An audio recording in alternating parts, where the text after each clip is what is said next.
course, of the teaching staff. Thank you very much to the students for making this activity possible.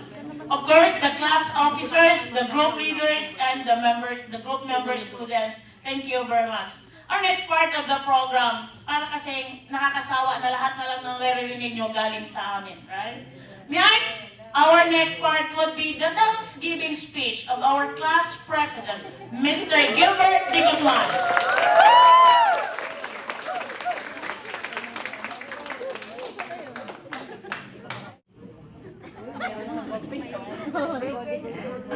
Sure. Okay lang ba babasahin class? Of course.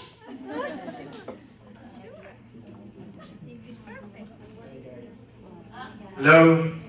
Hi! Yan, hi guys. Parang gusto ko na ding umiyak. Yan. Hi. Magandang araw sa ating mga guro, sa ating mga kaibigan, at sa aking mga kapwa magtatapos. Ngayon, ay pinagdiriwang natin hindi lamang ang pagtatapos ng isang kurso, kundi ang pagiging matatag at determinasyon ng bawat isa. Sa likod ng ating uniforme ay merong kanya-kanya tayong laban at kwento. Kwento ng sakripisyo, tapang, tiyaga, para sa pangarap na tahimik nating ipinapanalo. Sa kabila ng ating mahabang oras sa trabaho, kahit malayo ang pinanggalingan ng bawat isa, magkabaligtad man ang araw at gabi, kahit walang tulog, ay papasok pa rin tayo sa araw ng linggo. Minsan, matatanong mo na lang talaga yung sarili mo na kaya ko pa ba? O susuko na?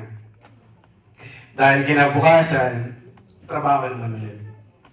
Pero patuloy pa rin tayo para sa pangarap natin. Salamat sa mga guro, sa paggabay at matyagang pagtuturo, sa inyong napakahabang pasensya, na kahit tulog na ang iba sa klase, ay nilalakasan na lamang niyo ang boses niyo para magising kami. Dahil sa inyo, magtatapos kaming may baon para sa susunod na daan na tatahakin namin. Ngayon, mga kamag-aral, narito tayo, hindi dahil madali ang ating pinagdaanan para maging isang caregiver, kundi dahil tumanggi tayong sumuko. Bilang mga caregiver students, pinili natin ang landas ng paglilingkod. Hindi lamang ito isang trabaho, ito ay isang edukasyon. Sinanay tayo na hindi lamang alagaan ng mga matatanda o may sakit, kundi para magbigay malasakit, pasensya at dignidad sa mga higit na nangangailangan. Lalo na sa mundong madalas ay masyadong abala para magmalasakit sa kapwa, mas pinili pa rin nating magmalasakit. Alalahanin natin na ang ating lakas ay hindi nasusukat sa ating natutunan, kundi sa ating mga paninindigan. Sa aking mga kapwa nagtapos, narito ang ilang bagay na sana baunin natin. Una, huwag nating kalimutan kung bakit tayo nagsimula. Para man ito sa pamilya, sa pangarap, o sa mas magandang buhay, kapit lang tayo doon. Lalo na kapag nahihirapan na tayo. Ikalawa, ipagmalaki ninyo ang inyong pinagdaanan. Ang maging isang OFW, habang nag-aaral, hindi madali. 2 beses tayo nagsusumikap, 2 beses ang bigat na ating pinapasan. At kinaya natin. Iyon ay isang tagumpay na hindi maaagaw ni naman. Ikatlo, laging mangunang pagmamalasakit sa kapwa. Ang kurso ay natututunan, ngunit ang mabuting puso, ang tunay na sukatan ng isang mahusay na caregiver. At ang panghuli, maniwala sa sarili. Kahit walang nakakita, kahit walang pumapalakpak sa inyo, dahil lang totoo, napagtagumpayan, napatunayan na ninyo na mas malakas kayo kaysa sa inyong inaakala. Ang pagtatapos na ito ay hindi wakas. Ito ay simula. Simula ng mga bagong hamon, oportunidad, at bagong pag-asa.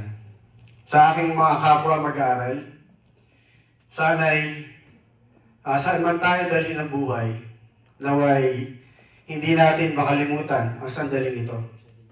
Ang sandaling pinili nating bumangon, magsakripisyo, at lumaban para sa pangarap. Binabati ko tayong lahat. Nagtagumpay tayo.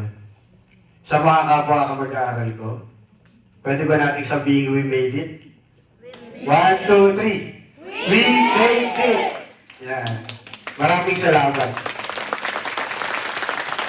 Maraming salamat.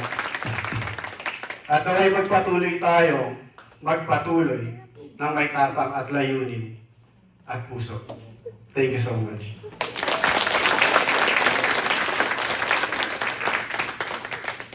Bakit may tissue? Thank you very much, our class president, Mr. Gilbert Mendoza. Di Guzman. Siya yung palang napapagalitan. When you are the class president, you are responsible for the whole class.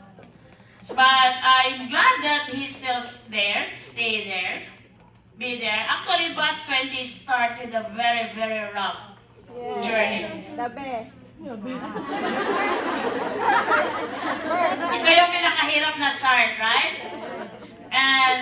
But then, with that, you still the best. Sino yung nagsabing the best?